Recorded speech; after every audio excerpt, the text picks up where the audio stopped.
I was sitting on 80,000 rupees of profit, और जो मेरा 80,000 रुपीज का प्रॉफिट था वो -90,000 में हो गया। मेरा लॉस टोटल हो चुका था 1,20,000 रुपीज का। आपने कैसे इस सिचुएशन को हैंडल किया? वो टाइम बहुत डिफिकल्ट था। 4 मंथ्स आई डिड नथिंग। एक डिप्रेशन सा हो गया था कि कुछ भी नहीं हो रहा है, पूरा मेरा स्केड्यूल खराब हो चुका था। Very bad time that was. अच्छा नहीं था, सब कुछ भी नहीं अच्छा चल रहा था। हर एक गलती की है और मार्केट से ही सीखा है। एवरी मिस्टेक के पीछे मैंने थाउजेंड्स ऑफ रुपीज गवाए हैं। एवरी मिस्टेक को पॉइंट आउट किया और ध्यान रखता था कि वो दोहराऊं ना मैं मिस्टेक। तो आपने पहले इन्वेस्टिंग शुरू की और उसके बाद ट्रेडिंग में आए? जब डेरिवेटिव से शुरुआत किया मैंने, प्योर लालच को देख के ही शुरुआत किया मैंने। फ्यूचर्स में मैं 3-4 लॉट से शुरुआत किया था, तो ऐसा नहीं मैं हवा में ट्रेड कर रहा था। लॉजिक होना चाहिए स्ट्रैटेजी के पीछे, ऐसा नहीं कि कुछ भी ट्रेड कर लिया चल रहा है मार्केट में। बैक टेस्टेड होना, डेटा होना चाहिए उसके पीछे। आपकी पर्सनैलिटी में कौन कौन से इम्प्रूवमेंट आप कह सकते हो आपको देखने को मिले? कंसिस्टेंट रहोगे तो चीजें अच्छी चलेगी। At the end of the day अपने को प्रॉफिट होना है। मंथली अपन प्रॉफिटेबल रहने ही वाले हैं, तो ये छोटे मोटे अप्स एंड डाउन्स में क्यों खुश होना है या उदास होना है। ये वक्त है, ये भी गुजर जाएगा। इंडिया में 20 से 25 एज ग्रुप के करीब 3.6 करोड़ ऐसे यंगस्टर्स हैं जो आज अनएम्प्लॉयड है। लेकिन इससे बड़ा चैलेंज ये भी है कि इन्हें पता नहीं कि लाइफ में आखिर करना क्या है।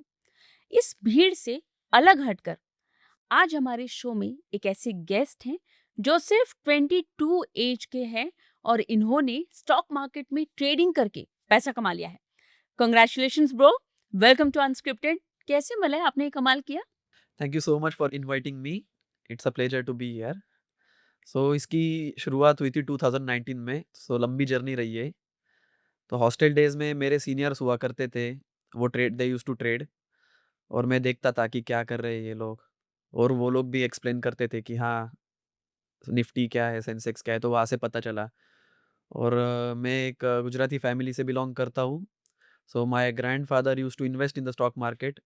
1990 से उन्होंने स्टार्ट किया है वाह। इन्वेस्टिंग। या सो हमारे घर पे ये सब बातें चलती रहती है कि कंपनीज के बारे में, कौन सी कंपनी लिस्ट होने वाली है। ये बचपन से हम देखते आ रहे हैं, ओके। सुनते आ रहे हैं। जी।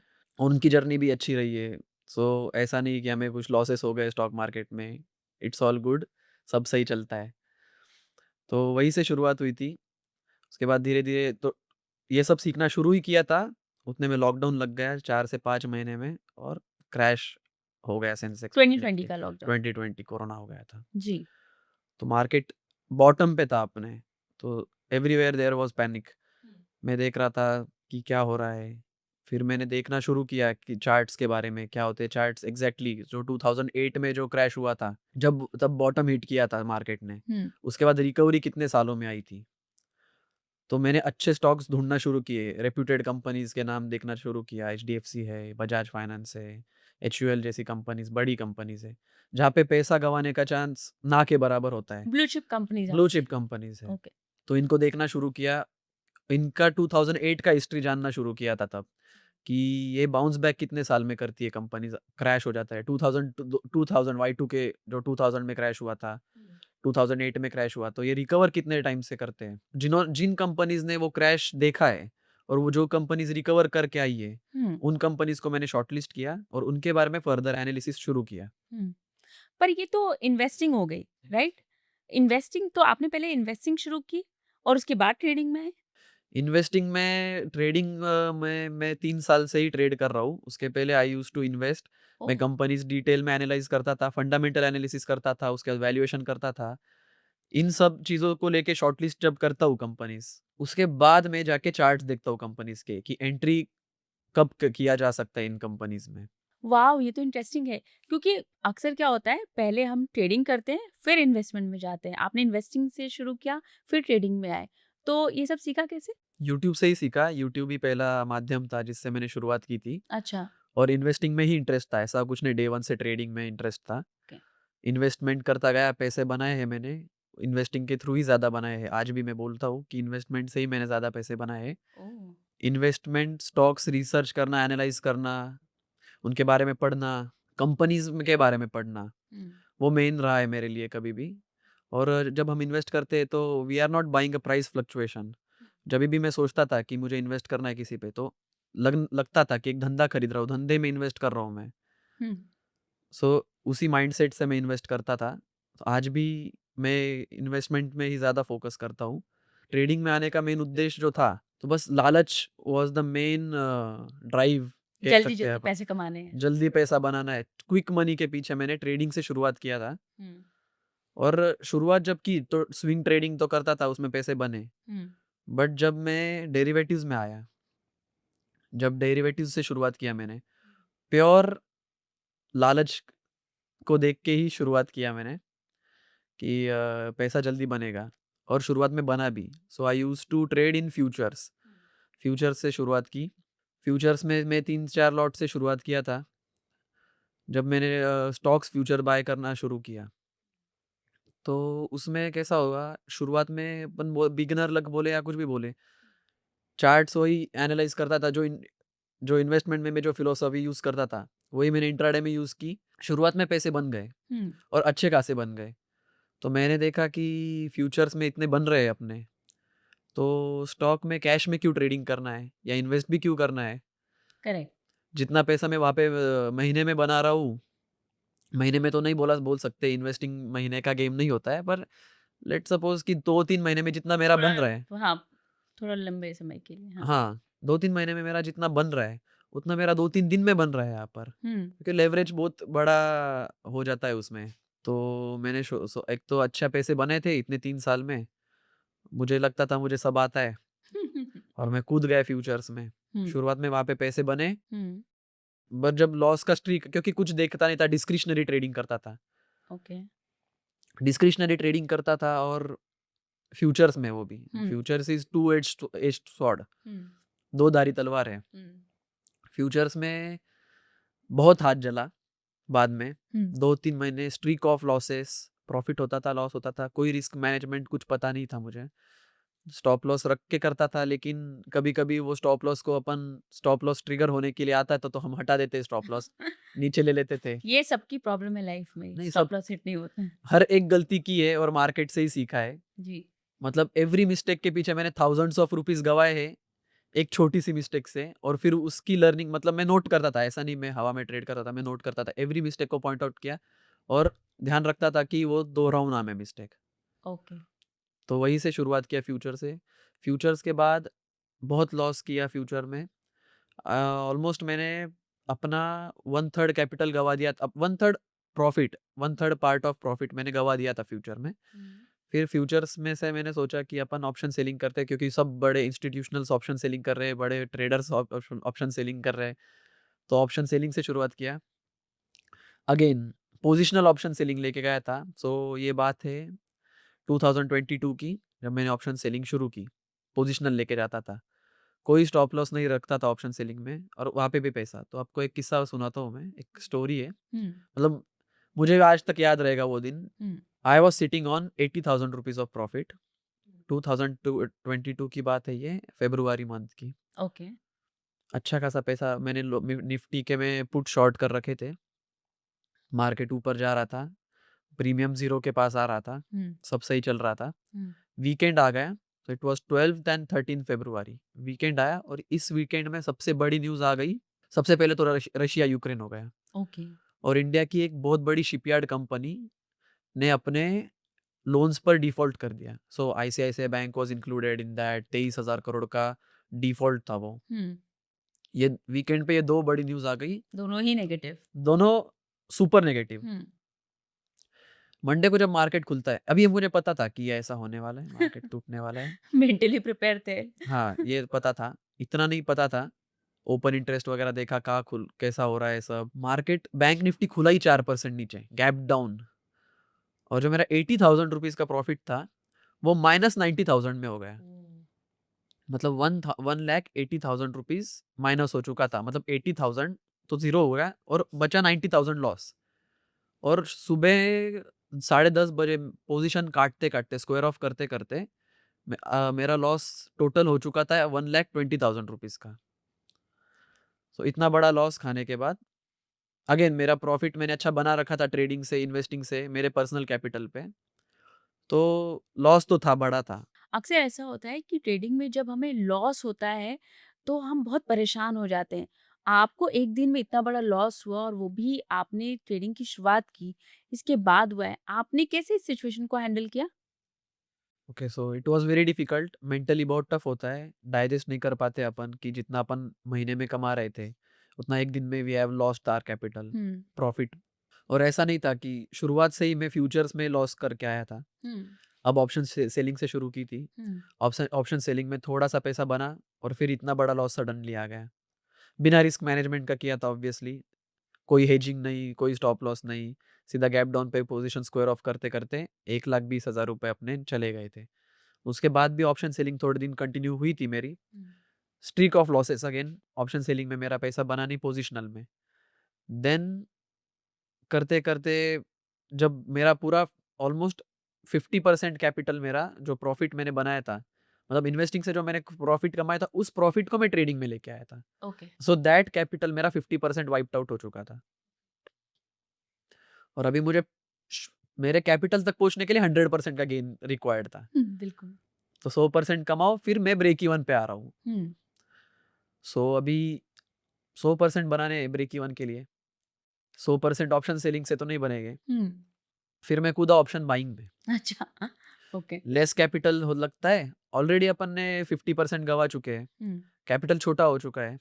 अब ऑप्शन बाइंग करेंगे, डेल्टा की मदद से अच्छा खासा पैसा बन जाएगा, ऐसा लगा था। हुँ, फिर ऑप्शन बाइंग शुरू की और ऐसा नहीं था कि मैं कम प्रीमियम वाले out of the money options buy करता था। एट द मनी पे ही बाय करता था। सेम स्ट्रैटेजीज़ यूज़ करता था।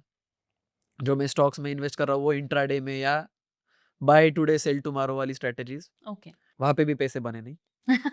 ओके, थी थीटा डीके होता था बहुत ज़ोर से, हाँ, मार्केट हिलता नहीं था, हुँ, वहाँ पे भी पैसे लूज़ किए। सो एक टाइम आ गया था कि मैंने अब तक साढ़े 4-5 लाख रुपए मेरे कैपिटल के लूज़ कर चुका था मैं। Option sell futures, option selling, option buying में पोज़िशनली लूज़ कर चुका था। अब ये हिट करता है बहुत ज़ोर से कि कुछ भी नहीं हो रहा है। अपन 5 महीने से रोज़ आके स्क्रीन खोल रहे हैं, लॉस कर रहे हैं, बंद करके सो रहे हैं, क्योंकि कुछ भी नहीं कर रहा था। वो टाइम बहुत डिफ़िकल्ट था। 4 मंथ्स आई डिड नथिंग। एक डिप्रेशन सा हो गया था कि कुछ भी नहीं हो रहा है, पढ़ने की इच्छा नहीं हो रही है, स्टॉक मार्केट देखने की इच्छा नहीं हो रही है, बिल्कुल। कुछ भी करना नहीं था। बस मैं सोता था, लेट लेट उठता था, रात को लेट सोता था। पूरा मेरा शेड्यूल खराब हो चुका था। Very bad time that was. अच्छा नहीं था सब, कुछ भी नहीं अच्छा चल रहा था। फिर अगेन अंदर था ही कि अगर लोग कमा रहे हैं तो अपन क्यों नहीं कमा रहे? धीरे-धीरे फिर सीखना शुरू किया फिर से। ऑप्शंस बेसिक से सीखना शुरू किया, what is risk management? Greeks क्या होते हैं? हुँ, डेल्टा, थीटा, गामा, वेगा, रो क्या होता है? इन सब के बारे में सीखना शुरू किया। रिस्क मैनेजमेंट कैसे करते हैं? ऑप्शंस को हेज कैसे करते हैं? एडजस्ट कैसे करते हैं? हुँ, ये सब सीखना शुरू किया और एक छोटे कैपिटल से लाइक 10% भी नहीं, हुँ। 8 टू 5 टू 8% कैपिटल से शुरू किया ऑप्शन बाइंग में 5 लॉट से। 5 यहाँ से लॉट रीस्टार्ट जर्नी शुरू हुई। 5 लॉट ऑप्शन बाइंग से शुरू किया, वीकली ऑप्शन बाय करते थे इंट्राडे में। ओके। और ऑप्शन बाइंग में इंट्राडे में खुद की स्ट्रैटेजीज़ बनाई अपनी, क्योंकि बैंक निफ्टी को मैं मैन्युअली बैक टेस्ट करता था कि पैटर्न्स कैसे बन रहे हैं, अगर ये होता है तो क्या होता है आगे जाके। हुँ, धीरे-धीरे वही से शुरू किया और उसके बाद जाकर ऑप्शन बाइंग में सारे कॉन्सेप्ट्स लगाने शुरू किया, जैसे डेल्टा ड्रिफ्टिंग होता है, पोजीशन साइजिंग मेंटेन करता था मैं, position size. I was profitable for 4 months. Option buying में मैंने एक भी महीना लॉस नहीं किया, इतना सीखा। हुँ, ऑप्शन बाइंग में लोग पैसा गँवाते हैं, हुँ, मैंने 4 मंथ्स स्ट्रीक में बिल्कुल लॉस नहीं किया। बट देन आई रियलाइज़्ड कि ऑप्शन बाइंग मेरे लिए नहीं है, प्रॉफिटेबल होने के बावजूद भी। बिकॉज़ ऑप्शन बाइंग में आपकी एक्यूरेसी ऑलमोस्ट 30% के आसपास हो जाती है, 25 टू 33% के आसपास हो जाती है। ओके। आप 3 में से 1 ट्रेड में ही प्रॉफिट बनाओगे, 2 में लूज़ करोगे हुँ, और स्ट्रीक ऑफ लॉसेस भी आते हैं बीच में। सो आप आए सुबह, आपने लैपटॉप खोला, अपना स्क्रीन खोली, आपने ट्रेड किया, यू मेड अ लॉस, आप बंद करके 7-7 दिन 7 दिन, 6-7 दिन 6-7 तक दिन लॉस लॉस में ही चल चलते रहे थे। थे। फिर एक दिन ऐसा आता था कि वो 6 दिन का पूरा लॉस रिकवर होता था और प्रॉफिट बनता था। हुँ, ये साइकोलॉजिकली बहुत डिफिकल्ट है। आप 7 दिन लॉस कर रहे हो, आपको इच्छा नहीं होगी फिर से लैपटॉप खोलने की, आपकी बड़ी स्क्रीन खोलने की। करेक्ट। पर फिर भी मैं आता था क्योंकि पता था कि ऐसा होने वाला है, क्योंकि अभी सीख के आया था मैं। तो यही यही से फिर धीरे-धीरे मैंने अपना जर्नी आगे लेके गया ऑप्शन बाइंग में। हुँ, उसमें कॉन्सेप्ट्स अप्लाई किए डेल्टा ड्रिफ्टिंग कि अगर मेरा अभी मैं लूज़ कर रहा हूँ, तो जब मैं विन कर रहा हूँ, तो क्या हो ऐसा कि अगर मेरे फ़ेवर में ट्रेंड जा रहा है, हुँ, तो ऐसा नहीं हो सकता है कि जहाँ मैं विन कर रहा हूँ, वो बड़ा विन करूँ, ज़्यादा पैसे बनाऊँ। हुँ, मतलब अगर मैं 1-1 रुपया रोज़ लूज़ कर रहा हूँ और किसी दिन ₹7 बना रहा हूँ मैं, हुँ, तो क्या हो कि ₹7 बनाने की जगह पे अपन ₹15 बनाएँ, ₹20 बनाएँ उस दिन के लिए। जिस दिन प्रॉफ़िट हो रहा है, अच्छा प्रॉफ़िट करें। हुँ, तो फिर मैंने शुरू किया पोज़ीशन साइज़िंग से। जब ट्रेंड मेरे फ़ेवर में जा रहा है, तो ट्रेल करो प्रॉफ़िट्स को हुँ, और ऊपर पोज़ीशन साइज़ पिरामिडिंग करो, पोज़ीशन बढ़ाओ अपनी। तो जब ट्रेंड अपने फ़ेवर में और जाता था, तो बड़ा प्रॉफ़िट होता था। तो जहाँ आप ₹7 बना रहे हो फॉर एग्ज़ाम्पल, तो वहाँ पे आप ₹15 बना रहे हो, ₹20 बना रहे हो उस ट्रेड से। तो यहाँ पे ₹5 आपने गँवाए 5 दिनों में और 1 दिन ₹20 बनाए, सो नेट में आपने ₹15 बनाए। करेक्ट। तो इसको लेके चला, पर ये तो छोटे कैपिटल पे कर रहा था मैं। हाँ, मुझे में हिम्मत नहीं थी कि इसमें बड़ा कैपिटल में इन्वेस्ट करूँ और ये च मेंटली कॉन्फिडेंस भी नहीं था। नहीं, नहीं, बिल्कुल नहीं। आ गया था, पर अगेन 4 ही महीने हुए थे, 4 महीने प्रॉफ़िटेबल, पर 4 महीने में हार्डली वो महीने में 30 दिन होते हैं, 20 ट्रेडिंग सेशन होते हैं। 20 ट्रेडिंग सेशंस में मैंने 5 दिन प्रॉफ़िट बनाया होगा हुँ, और बाकी 15 दिन लॉस किया है। हुँ, मतलब मैंने 4 महीने में बस 20 दिन प्रॉफ़िट बनाया है। हुँ, ऐसा 20 दिन पकड़ के मैं प्रॉफ़िटेबल हूँ। लेकिन ये मुझे सस्टेनेबल नहीं लगा और ना मेरे साइकोलॉजी के लिए ये अच्छा था, साइकोलॉजिकली डिफ़िकल्ट होता है ये सब। हुँ, तो फिर मैंने ऑप्शन बाइंग करना छोड़ दिया और फिर मैंने ऑप्शन सेलिंग से शुरुआत की फिर से इंट्राडे में, और this time it was through algorithms. मैंने कोडिंग करना सीखा, हुँ, बहुत सारे कोर्सेज़ किए। अच्छा। So I used to code strategies, hmm, premium based strategies code करता था, टेक्निकल बेस्ड स्ट्रैटेजीज़ कोड करता था इंट्राडे में।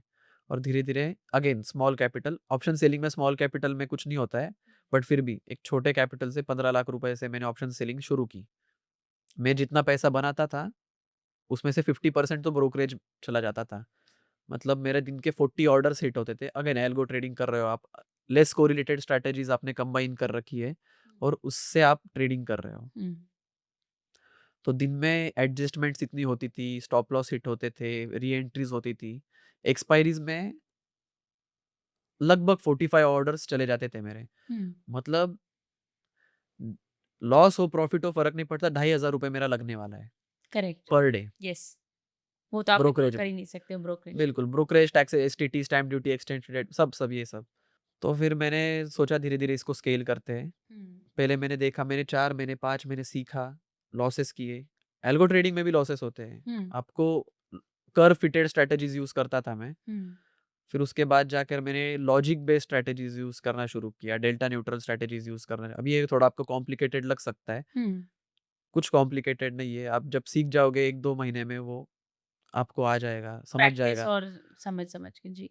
लॉजिक होना चाहिए स्ट्रैटेजी के पीछे। ऐसा नहीं कि कुछ भी ट्रेड कर लिया, चल रहा है मार्केट में, बैक टेस्टेड होना, डेटा होना चाहिए उसके पीछे। हुँ, सो लेट्स सपोज़ एक एक लॉजिक बोलता हूँ मैं कि अगर कल के हाई और लो के बीच में आज का कैंडल खुलता है हुँ, और वो कैंडल, आज का कैंडल अगर 15 मिनट में ओपन या क्लोज़ ब्रीच नहीं करता है, तो हम एक्सपेक्ट कर सकते हैं कि आज का मार्केट साइडवेज़ जा सकता है।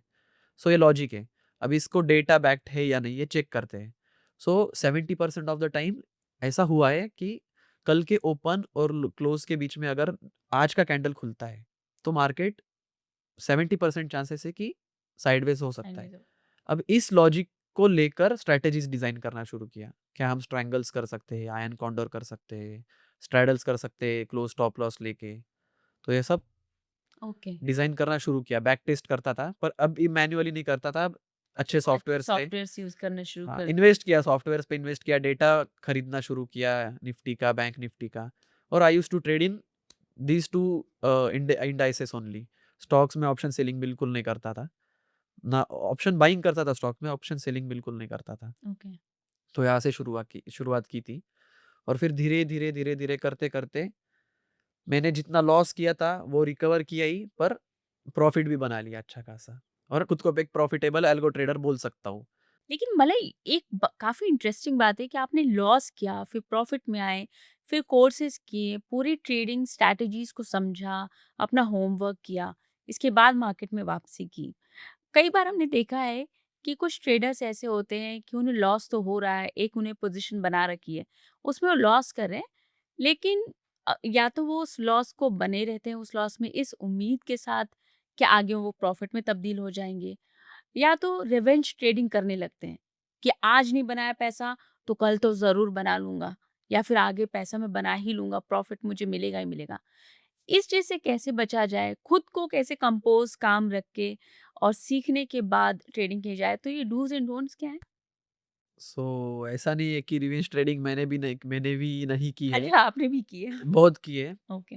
क्योंकि रिवेंज ट्रेडिंग में कैसा होता था मेरे साथ कि आज मैंने पैसा गँवाया है, सुबह स सुबह-सुबह अपन 9:15 को मार्केट शुरू हुआ है, 10 साढ़े 10 बजे तक मेरा लॉस हो चुका है कोई भी नंबर।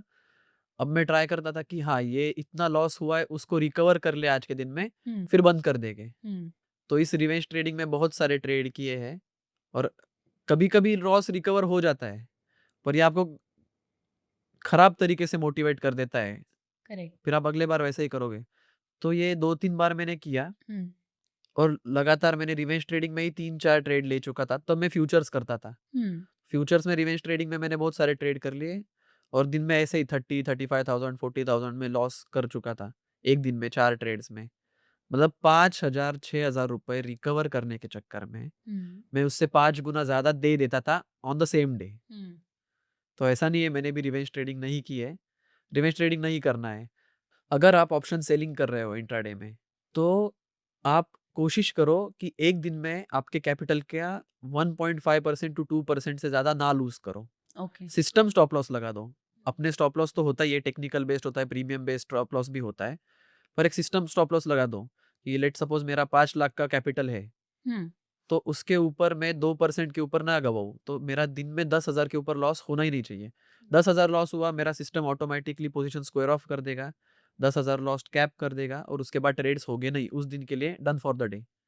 ये हम कर सकते हैं। हुँ, क्योंकि आज अपना कैपिटल बचाओगे तो ही कल आप फिर से मार्केट को मुँह दिखा एंट्री कर पाओगे। पाओगे। हाँ, आज ही बचोगे नहीं तो कल आओगे ही नहीं मार्केट में और फिर पैसा बनेगा ही नहीं, क्योंकि आज लॉसेस है, अगले दिन प्रॉफ़िट होना ही है आपको।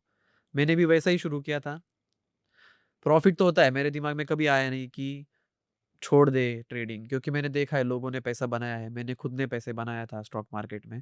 तो जब लॉसेस चल रहे थे तो पैसा तो बनता है, ये पता था। बस अपने से नहीं बन रहा है, मुझसे नहीं बन रहा है, तो उसी के पीछे था मैं कि क्यों नहीं बन रहा है? तो उसी के पीछे पढ़ाई की, समझा चीज़ों को, पैटर्न्स स्टडी किए, चीज़ों को समझा, प्रीमियम बेस्ड स्ट्रैटेजीज़ क्या होती है, सेलिंग में कैसे काम कर सकते हैं, ग्रीक्स समझे और अब तक जर्नी ये ऐसी रही है।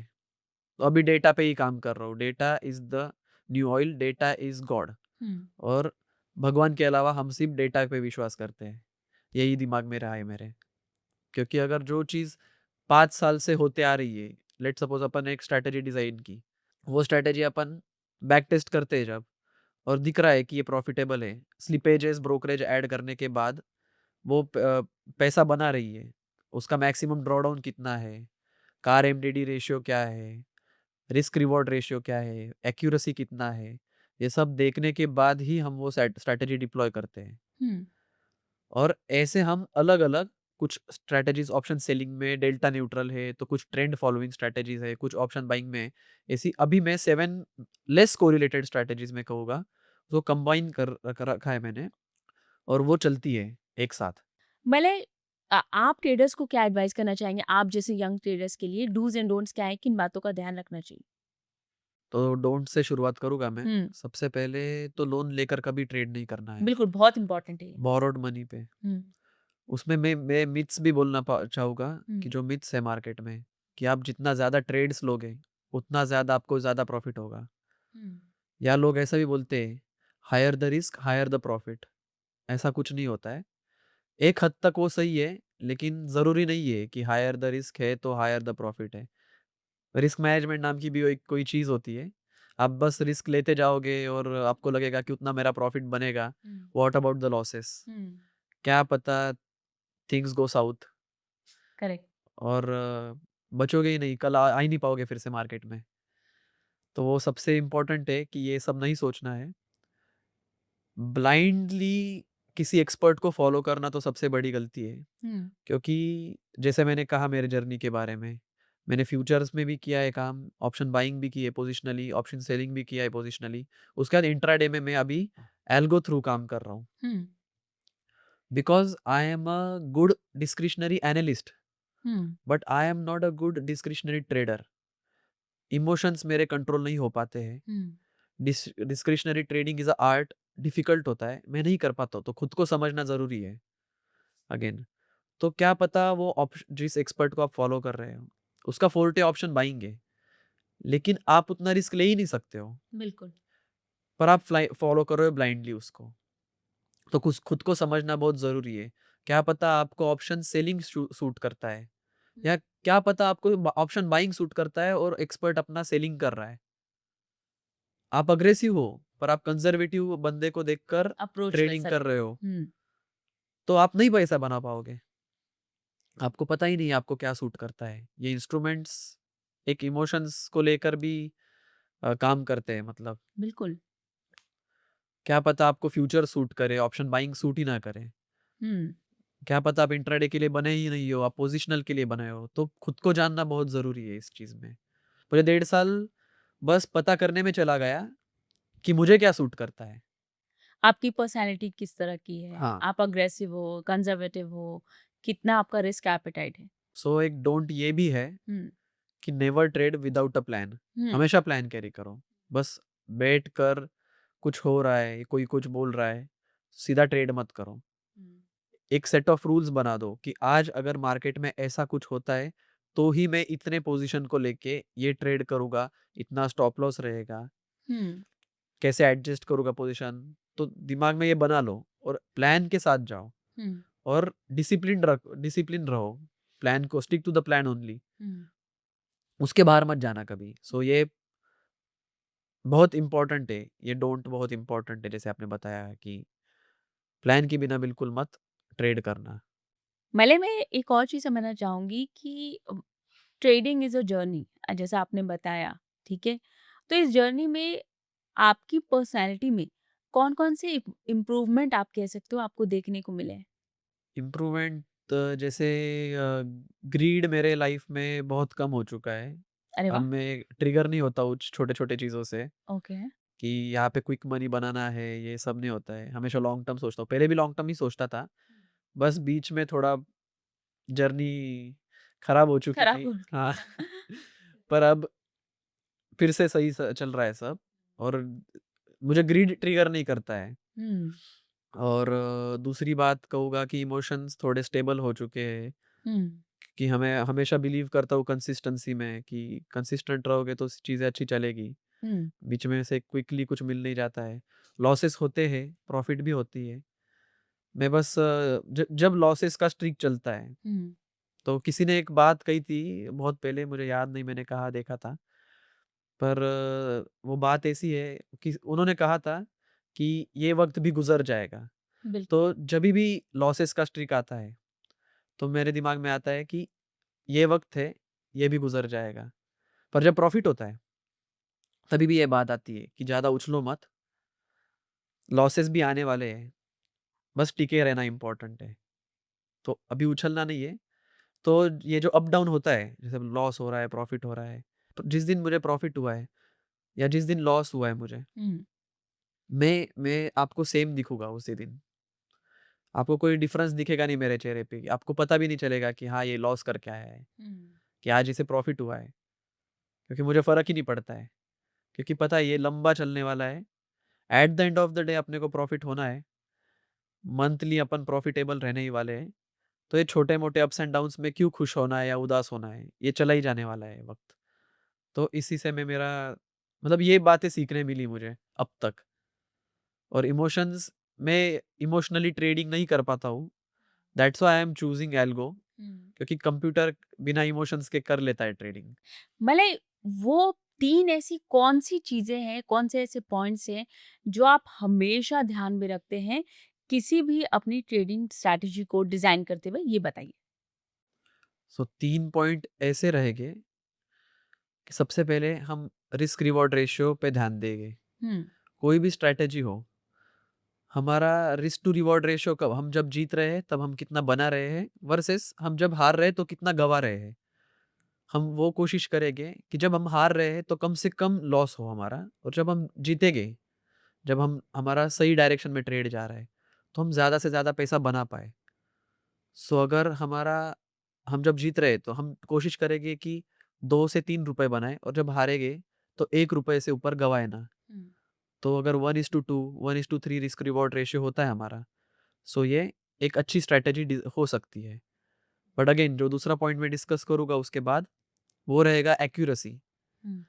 अगर आपकी ट्रेडिंग स्ट्रैटेजी की एक्यूरेसी मोर देन 40% है, पर अगर रिस्क रिवॉर्ड रेशियो आपका 1:3 है, तो it would be a great strategy to start with. Hmm. और नंबर 3 सबसे इम्पोर्टेंट, हम जब बैक बैक टेस्ट करेंगे स्ट्रैटेजी को, तो पास्ट में 5 साल 6 साल जितना भी हम बैक टेस्ट कर रहे हैं, उसका मैक्सिमम ड्रॉडाउन कितना हो चुका है, मतलब स्ट्रैटेजी ने अपने पीक से लेके जब परफॉर्म करना बंद कर दिया था, तो लॉसेस की स्ट्रीक कितनी हुई थी, और कहाँ तक ड्रॉडाउन आया था। फॉर एग्जाम्पल, हमारा 100 रुपए का कैपिटल है, हम्म। और 1 महीने तक हमें लॉसेस की स्ट्रीक आ गई, और कैपिटल ड्रॉ डाउन होके 80 हो गया, और 80 से फिर से 110 हो गया। हम्म। पर ये 100 से लेकर 80 तक 20% का ड्रॉ डाउन आया था अपने कैपिटल में। हम्म। सो ये मैक्सिमम ड्रॉ डाउन कितना है, ये कम से कम हो तो अच्छा है। So number 1 was risk reward ratio हमारा अच्छा होना चाहिए। Hmm. Number 2 accuracy. Option buying में एक्यूरेसी कम होती है, रिस्क रिवॉर्ड रेशियो 1:4 भी हो सकता है, 1:5 भी हो सकता है। ऑप्शन सेलिंग में रिस्क रिवॉर्ड रेशियो 1:1 भी रहा, लेकिन एक्यूरेसी 70% है आपके स्ट्रैटेजी की, तो आप प्रॉफिट में ही रहोगे। हम्म। और नंबर 3 मोस्ट इम्पॉर्टेंट, आपका मैक्सिमम ड्रॉडाउन जितना कम हो सके स्ट्रैटेजी का, वो स्ट्रैटेजी आप डिज़ाइन कीजिएगा और ट्वीक कीजिएगा। हम्म। क्योंकि आज मैक्सिमम ड्रॉडाउन लेट सपोज 5% 6% है, पर ये पिछले 5 साल में मैक्सिमम 5% तक आया है, आगे जाके ये बढ़ भी सकता है। हम्म। तो उसके लिए तैयार रहना चाहिए आपने। तो ये स्ट्रैटेजी डिज़ाइन करते हुए 3 पॉइंट्स, तो सब और भी पॉइंट्स होते हैं, पर ये 3 पॉइंट्स बताना चाहूँगा मैं।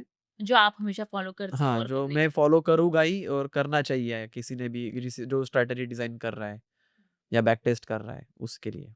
मतलब आपने बताया कि आपने जो प्रॉफिट अब तक कमाया है ट्रेडिंग के थ्रू, अब आप उसे किसी बिजनेस में इन्वेस्ट कर रहे हो। उसके बारे में बताओ, क्या एक एंटरप्रेन्योरशिप जर्नी भी शुरू कर दी अपने साइड बाय साइड? जी हाँ, अभी हमने नई कंपनी शुरू की है, जो रूफटॉप सोलर कंपनी है। Rooftop congratulations so once again. Thank you so much. तो जो रूफटॉप सोलर सर्विसेज़ हम प्रोवाइड करते हैं, hmm. So starting from consultation and installation to सारा managing the all the paper work client के behalf में। Hmm. So discom related paper work होता है, सब्सिडी रिलेटेड पेपर वर्क होता है, ईएमआई फाइनेंसिंग जो होती है बैंक से, वो भी हम ही करवा के देते हैं, एंड मेंटेनेंस पार्ट। तो क्लाइंट को पूरा कन्वीनियंस देने की कोशिश करते हैं हम। सो ये अभी हाल फिलहाल में अप्रैल में ही हमने लॉन्च किया है हमारा business. So it's going great so far. Okay, मैंने तो आपने बिज़नेस में अपना शुरू कर लिया है, ट्रेडिंग प कर रहे हैं। नेक्स्ट क्या प्लान है और क्या करना चाहते हो आप? सो मार्केट में तो कंटिन्यू करूँगा ही, as I said I am a passionate trader, और मैं इन्वेस्टिंग भी करता हूँ, हुँ। और बिजनेस भी कंटिन्यू करूँगा ही, क्योंकि हमने अभी स्टार्ट किया है, अभी तो बहुत करना बाकी है। और मेरे हिसाब से मल्टीपल सोर्स ऑफ इनकम होने चाहिए। और एज आई सेड कि मैं एल्गोरिदम थ्रू ही ट्रेडिंग करता हूँ, हुँ। और मैं वेडनेसडे एंड थर्सडे को ही ज़्यादा ट्रेड करता हूँ एक्सपायरी के करीब। ओके। सो ऐसा नहीं है कि मैं 9 to 3 स्क्रीन के सामने ही ट्रेड करता रहता हूँ। हुँ। मुझे टाइम होता है। सो ये सब चलता ही रहेगा, बट बिजनेस पर भी ध्यान देना है अभी। बिल्कुल। बहुत-बहुत शुक्रिया मिले हमारे साथ ये सारे डिस्कशन, ये सारी अपनी जर्नी शेयर करने के लिए।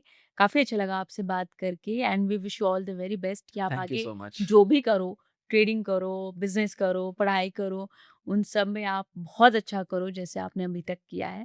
Thanks a lot for joining in. Thank you so much. तो दोस्तों, मिले आप मलय से जिन्होंने सिर्फ 22 साल के एज में ये सब कुछ अचीव किया है, स्टॉक मार्केट सीखा है, ट्रेडिंग सीखी है, इसके बाद प्रॉफिट एंड लॉस की पूरी एक जर्नी खुद देखी है, गलतियों से सीखा है, फिर वापसी की है मार्केट में। तो काफ़ी इंस्पायरिंग जर्नी रही है मलय की, और इस तरह की और कई सारी स्टोरीज़ हैं, इस तरह के कई और सारे इंस्पिरेशनल लोग हैं मार्केट में, जिनसे हम बहुत कुछ सीख सकते हैं। और इस सीरीज़, इस अनस्क्रिप्टेड सीरीज़ के ज़रिए हम आपको ऐसे कई सारे और लोगों से मिलवाते रहेंगे। तब तक बने रहिए कोटक सिक्योरिटीज़ के यूट्यूब चैनल के साथ, और हमें आप हमारे सभी सोशल मीडिया प्लेटफ़ॉर्म पर भी ज़रूर फ़ॉलो करें। Investments in securities market are subject to market risks. Read all the related documents carefully before investing.